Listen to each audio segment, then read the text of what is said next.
Ganancia de las antenas de bocina piramidales. Esta práctica cuenta con dos objetivos que son las características de las bocinas piramidales y las técnicas empleadas en la medición de la ganancia. Empezaremos con el concepto de pérdidas de propagación en el espacio libre, que consta de tener dos antenas direccionadas, en el cual a mayor distancia menor potencia. Esto está dado por la fórmula 10 logaritmo de 4πr sobre lambda al cuadrado, que es igual a tener 20 logaritmo de 4πr sobre lambda, donde r es la distancia entre las dos antenas y lambda es la longitud de onda. La atenuación está dada por la fórmula 20 logaritmo de R2 sobre R1, donde R2 y R1 son distancias halladas en la práctica. Uno de los métodos para hallar la ganancia es el método de sustitución, que dice que la ganancia de prueba es igual a la potencia de prueba sobre la potencia de referencia, todo esto multiplicado por la ganancia de referencia. Y esta ganancia en decibeles es igual a tener la potencia de prueba en decibeles más la potencia de referencia en decibeles más la ganancia de referencia en decibeles. Las bocinas piramidales son las antenas de bocinas más usadas convencionalmente. Como vemos en las imágenes, esta antena se puede segmentar y medir, donde las principales medidas son en la parte superior, la parte A y la parte B, que utilizaremos próximamente en unas fórmulas. En la parte de la mitad utilizaremos la medida LH y en la última la medida LE. Las líneas del campo del modo dominante se expandirán en el interior de un espacio esférico, como vemos en la imagen. Debido a esto, se tendrán errores de fase, donde S y T son errores de trayectoria normalizadas. S está dado por la fórmula delta E sobre lambda, donde delta E es el delta del campo eléctrico y lambda es la longitud de onda. Esto es igual a tener B, que es la distancia observada en la imagen anterior, al cuadrado sobre 8 por lambda por LE, que es otra medida de la imagen anterior. T es igual al delta de H, es decir, el delta del campo magnético sobre lambda. Esto es igual a tener la distancia A al cuadrado sobre 8 por lambda por LH, que es otra distancia observada anteriormente.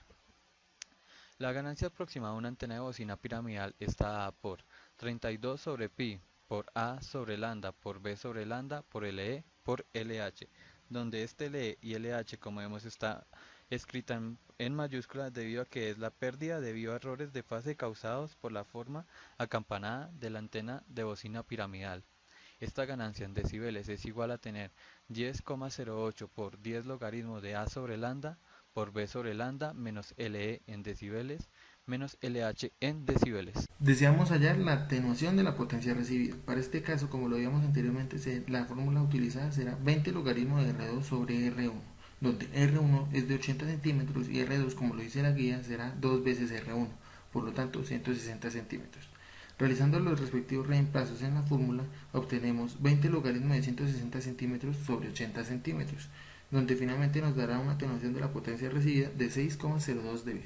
Con el desarrollo de la práctica, realizamos el respectivo montaje para el desarrollo de esto. Los elementos que vamos a utilizar son el terminador de RF, el mástil, el anillo de seguridad, la guía de onda, los soportes de plástico de la guía de onda, la antena receptora, el orientador de antenas. Tenemos que tener en cuenta que el montaje de la antena receptora debe estar alineada perpendicularmente con el soporte de comunicación con el orientador y la interfaz de comunicación con el computador. Siguiendo con la guía, debemos poner la distancia de 80 centímetros. Entonces vamos a realizar la captura del plano H, a esta distancia. Aquí obtenemos el plano H, lo debemos guardar debidamente a la distancia de 80 centímetros. Debemos seleccionar la bocina abertura grande, que fue la utilizada en esta práctica. Gráfica del plano H obtenido a una distancia de 80 centímetros. Podemos observar el lóbulo principal y el patrón de ruido. Aumentar la distancia el doble. En el paso anterior realizamos la medición con una distancia de 80 centímetros, puesto que en este vamos a realizar la medición con una distancia de 160 centímetros. Entonces realizamos la medición. Por consiguiente, tenemos el resultado de este desarrollo de la práctica. Debemos guardar este documento. Tenemos que tener en cuenta que el patrón de radiación, en este caso, es menor debido a que aumentamos la distancia. Y también que el factor de atenuación utilizado en esta práctica fue el mismo para obtener las mismas características del en los pasos anteriores.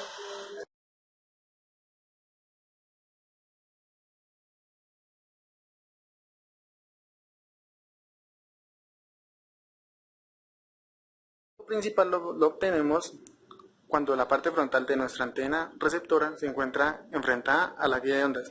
El patrón de ruido se observa cuando la parte frontal de nuestra antena se encuentra en el mismo sentido de la guía de ondas. Del laboratorio, siguiendo con la guía, debemos poner la distancia de 80 centímetros. Entonces vamos a realizar la captura del plano H a esta distancia. Lo debemos guardar debidamente a la distancia de 80 centímetros. Debemos seleccionar la bocina abertura grande, que fue la utilizada en esta práctica. Debemos cambiar la orientación de las dos antenas para realizar la medición del campo E.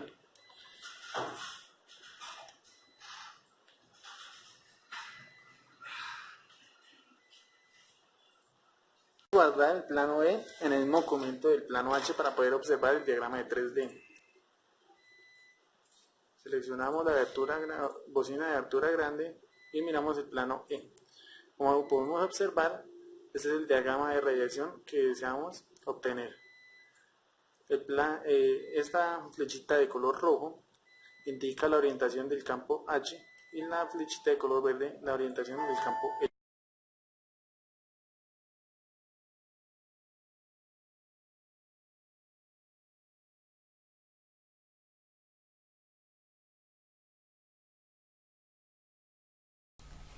Ahora realizaremos los cálculos solicitados en nuestra guía. El ancho de haz de media potencia tanto en el campo E como en el campo H, según los datos arrojados en la simulación del patrón de radiación, son en el campo E de 20,73 grados y en el campo H de 24,11 grados, hallando la ganancia mediante la fórmula de actividad 26.000 sobre el ancho de haz de media potencia tanto en el campo E por el ancho de haz de media potencia en el campo H, se obtiene lo siguiente: 52,02.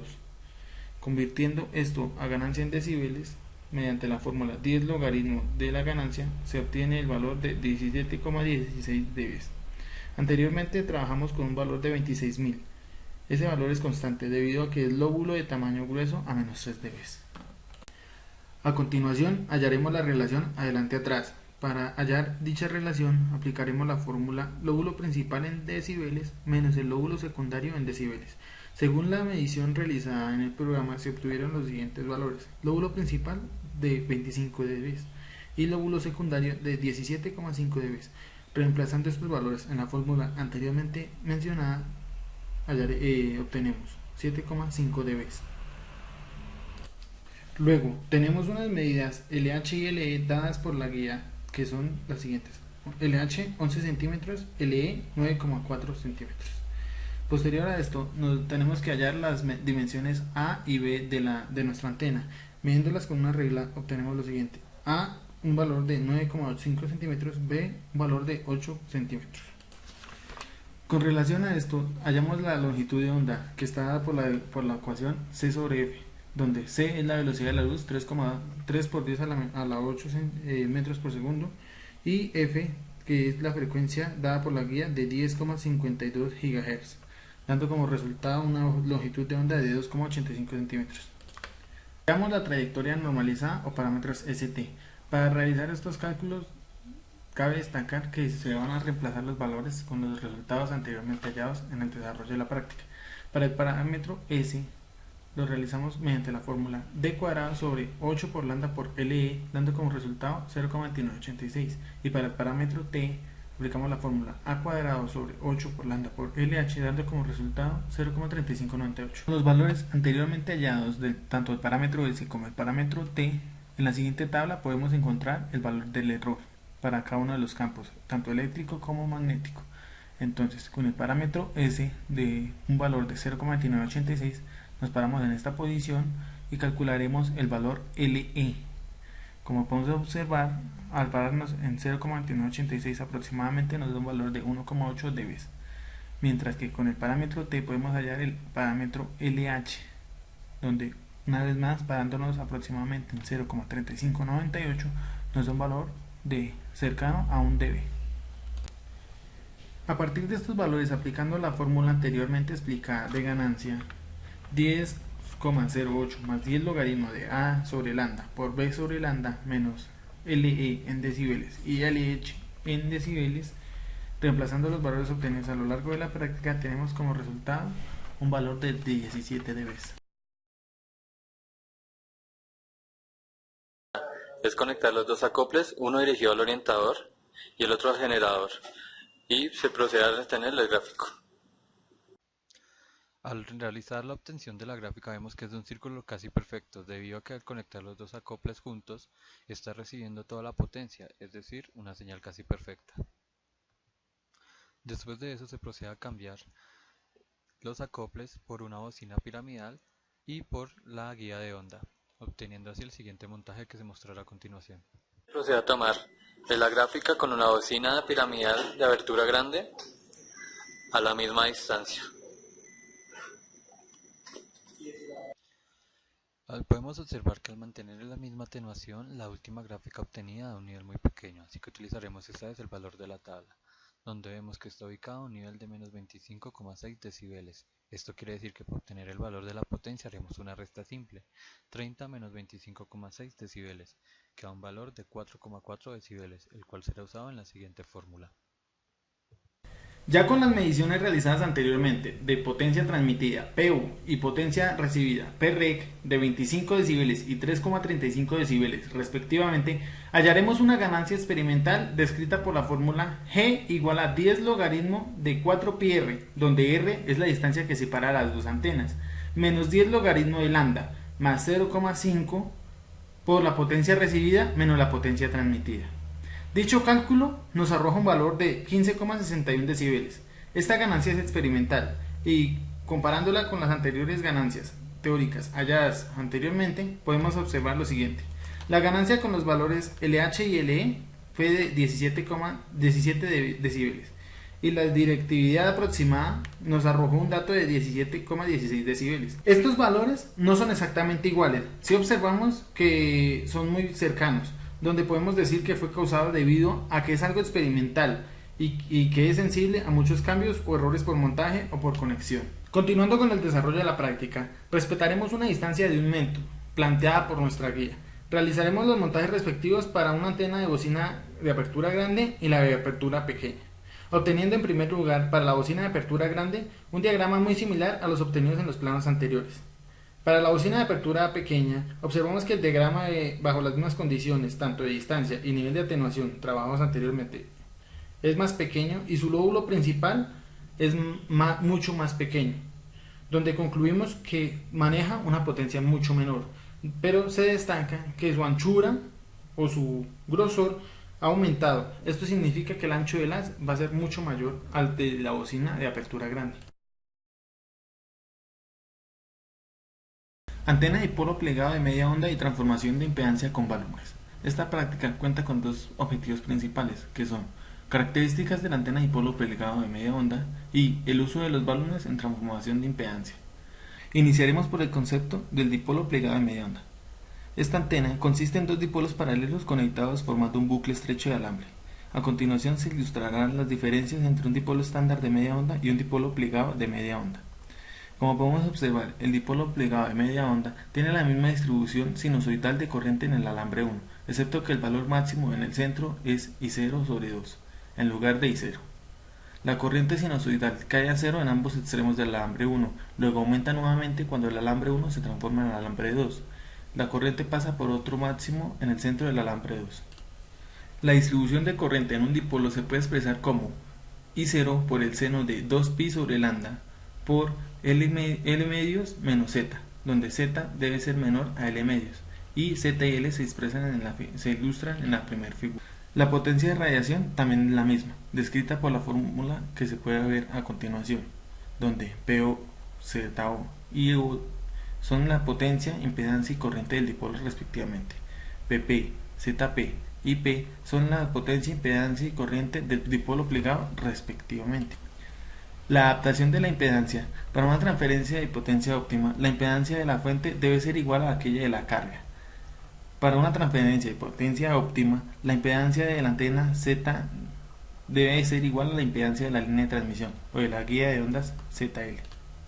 Si la adaptación entre la línea de transmisión y la antena no es perfecta, una parte de la potencia transmitida se reflejará hacia atrás en lugar de ser radiada por la antena. Cuando hay una desatación de impedancia en la ecuación anteriormente mencionada, relaciona la potencia transmitida a través de la unión de la impedancia con la potencia reflejada. Está descrita por la fórmula que podemos ver a continuación, donde Pt es la potencia transmitida a través de la unión de la impedancia, Pr es la potencia reflejada en la unión de la impedancia y ρe es la relación de onda estacionaria.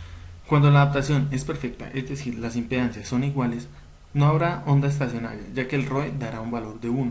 En este caso, no habrá potencia reflejada. Como podemos observar, la potencia reflejada se hallará ρe menos 1 sobre ρe más 1 al cuadrado. Este nos dará un valor de 0 y toda la potencia resultará netamente transmitida. En el caso de la línea de transmisión de 73 ohmios que alimenta un dipolo plegado de media onda, la impedancia es 4 veces mayor a la línea de transmisión. Se produce una onda estacionaria y el ρe tendrá un valor de 4. El dipolo plegado de media onda de Lapp-Volt incluye un dipolo plegado de media onda para 1 GHz, como se vio previamente. En este tipo de dipolo tiene una impedancia de entrada de 292 ohmios. Las líneas de transmisión incluidas en el sistema de Lapp-Volt y utilizadas para conectar las antenas que operan en 1 GHz son cables coaxiales de 50 ohmios. Este sistema ofrece dos tipos de transmisión de cable coaxial de 50 ohmios a la antena dipolo de plegado de 292 ohmios respectivamente. Una transmisión sin balun y otra con balun, cuya transformación de impedancia es 4:1. Una transición sin balun es a partir de un cable coaxial de 50 ohmios, pasando por una línea de transmisión simétrica formada por un par de alambres paralelos de 300 ohmios, para luego terminar en un dipolo plegado de media onda de aproximadamente 300 ohmios. La impedancia de un par de alambres paralelos en función de la relación D sobre D, donde D es la distancia de los alambres y D representa el diámetro de cada uno de ellos, para 300 ohmios dará un valor de 6 y para una impedancia de 1,25. En este caso, debido a la desadaptación de la antena entre 50 ohmios y 300 ohmios, el ρe nos dará un valor de 6. La relación entre la potencia transmitida y la potencia reflejada será la vista a continuación en la fórmula, de un valor de 0,49. Con una adaptación de impedancia perfecta, se deberá transmitir el 100% de la potencia. No obstante, en este caso solo se transmitirá alrededor del 50%. La otra mitad de esa potencia resultará reflejada. Utilización de una antena de dipolo plegado con un mástil metálico. En principio, el diagrama de radiación del dipolo y el plegado son circulares según el plano H. Aunque en la práctica también se hizo así, el diagrama de radiación circular se puede alargar utilizando un mástil metálico. Esta parte del video muestra el montaje para la obtención del plano E de la antena de dipolo plegado conectada al balón a una distancia de 1 metro.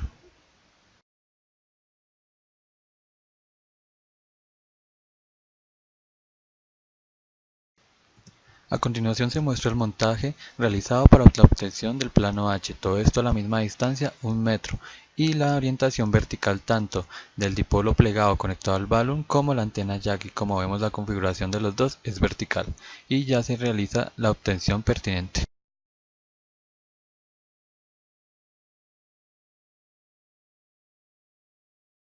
Observamos respectivamente el plano E y el plano H.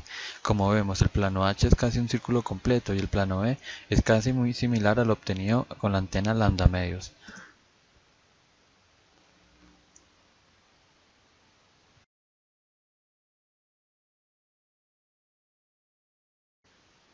Observamos la gráfica en 3D, que es la llamada rosquilla esperada teóricamente.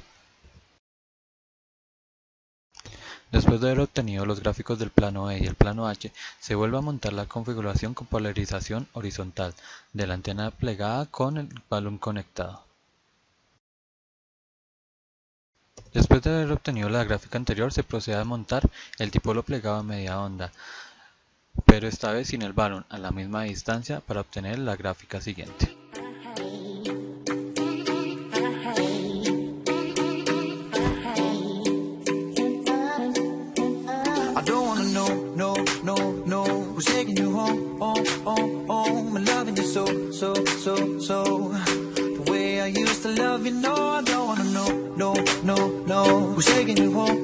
continuación se responderán las preguntas de la guía. La primera es, ¿cuál antena proporciona la mejor ganancia y cuál es la diferencia en dB entre las mismas? Podemos observar en la gráfica que la antena que proporciona mejor ganancia es la antena de dipolo plegado de media onda conectada al balun. Y al hacer la diferencia entre la antena de dipolo plegado de media onda con el balun y sin el balun da un valor de 3,41 dB. La segunda pregunta es, ¿cuál es la ganancia en dBi del dipolo plegado con balun? Para empezar tenemos que saber que el valor teórico del dipolo de media onda en dBi es 2,14 dBi, pero en los momentos prácticos da un valor cercano casi siempre a 1,9 dBi. Para hallar la ganancia del dipolo plegado de media onda tenemos que sumar el 1,9 dBi más 3,41 dBi que teníamos anteriormente. Esto da un valor de 4,31 dBi. La tercera es una comparativa entre la antena lambda medios y la antena de dipolo plegado de media onda con el balun y sin el balun. Como podemos observar, la potencia de la antena de dipolo plegada de media onda con el balun y la potencia de la antena lambda medios es similar. La otra pregunta dice, ¿por qué la impedancia del dipolo plegado es 4 veces más elevada que el dipolo lambda medios? Podemos observar en la gráfica de la antena lambda medios que en el centro tiene su valor máximo de corriente, a comparación de la antena de plegada de media onda, que en el centro tiene su mayor corriente dividido en 2. Por esta razón, es 4 veces mayor su impedancia. La otra pregunta es, ¿la utilización de un balun 4A1 mejora la ganancia de un dipolo alimentado por una línea de transmisión de 75 ohmios? Esto es porque podemos suponer que la antena de dipolo plegada de media onda tiene un valor de 300 ohmios. Al conectarlo a un balun de relación 4A1, tenemos que la salida va a ser igual a 75 ohmios y al conectarla a la línea de transmisión de 75 ohmios vamos a obtener un ROE de 1. Esto quiere decir que el acople es totalmente perfecto, así que la potencia transmitida va a ser de 100%.